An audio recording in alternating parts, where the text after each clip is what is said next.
Uang adalah alat transaksi yang digunakan untuk membeli barang atau membayar jasa. Dan saat ini uang sudah beragam jenisnya, mulai dari koin, kertas, hingga uang elektronik. Apapun jenisnya, uang merupakan salah satu kebutuhan penting yang perlu dimiliki oleh manusia karena berfungsi untuk memenuhi kebutuhan sehari-hari.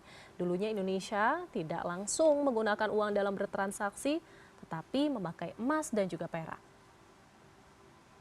Bicara tentang rupiah selalu menjadi headline ketika mata uang rupiah nyusruk ataupun terdepresi daripada dolar Amerika Serikat di sepanjang tahun 2024. Semua orang takut apakah krisis moneter akan kembali terjadi seperti tahun 1998. Nah, sebelum kita mengulik kondisi apa yang menyebabkan rupiah melemah dan faktor-faktor apa saja yang menentukan, kita akan bicara dari hulur ke hilir terkait dengan mata uang Garuda rupiah ini.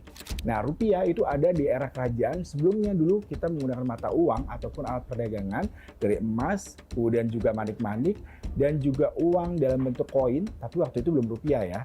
Nah, kemudian di era VOC masuk di abad 1600-an, kemudian juga ada juga di era penjajahan Jepang 1942 hingga di era kemerdekaan Republik Indonesia kita menggunakan mata uang ori atau uang Republik Indonesia. Nah, kalau bicara mengenai era keemasan rupiah itu di era Orde Baru di mana ada 11 jenis mata uang series Garuda yang diluncurkan oleh pemerintah dengan tanda tangan Gubernur Bank Indonesia pada saat itu. Nah, ini merupakan seluk-beluk sedikit rupiah sebelum kita melihat faktor apa saja yang menyebabkan rupiah terpuruk.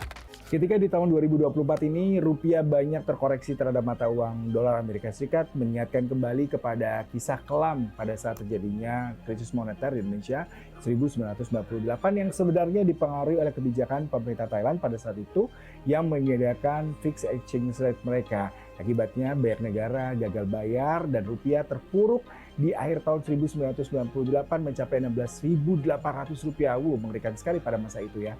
Dan di tahun 2024 ini kembali rupiah terdepresi cukup dalam. Kalau berdasarkan data dari Bank Indonesia di Januari 2024, nilai tukar rupiah terdepresi sebanyak 2,47% dan di Maret 2024 ini terdepresi sebanyak 2,56%. Maka tidak heran semua orang ketakutan, semua orang mulai panik, takut terjadi adanya krisis moneter seperti layaknya tadi 1998. Dalam kondisi rupiah yang terpuruk membuat orang berpikir dan saya mungkin berpikir kenapa tidak memproduksi rupiah lebih banyak. Tapi jangan salah, rupiah yang terlalu tinggi mengakibatkan inflasi. Mengapa?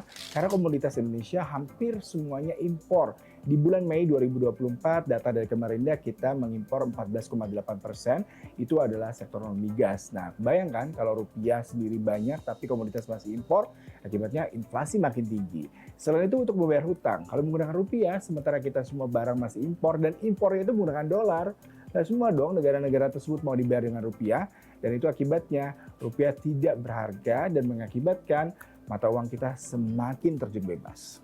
Tidak hanya faktor global, faktor internal juga berpengaruh terhadap nilai tukar Garuda. Kalau kita bicara mengenai kondisi fundamental di mana komoditas kita hampir semua impor mengakibatkan transaksi komoditas kita menggunakan dolar. Akibatnya apa? Kebutuhan dolar tinggi, sementara rupiah kita tidak bisa bersaing dengan mata uang dunia. Kemudian yang kedua adalah faktor cuaca. Perubahan iklim yang sangat ekstrim mengakibatkan gagal panen dan juga industri peternakan juga mengalami kendala. Akibatnya kita mengimpor semua komoditi tersebut dari beberapa negara pengekspor. Dan akibatnya pastinya harga-harga itu terus melonjak naik dan dolar semakin menguat. Nah, ini merupakan beberapa rekomendasi ketika rupiah melonjak naik, tetapi kita juga masih tetap positif bahwasanya rupiah masih bisa kita jaga dan stabilitas ekonomi dalam negeri bisa terus terjaga dan kita bisa tetap cinta produk dalam negeri.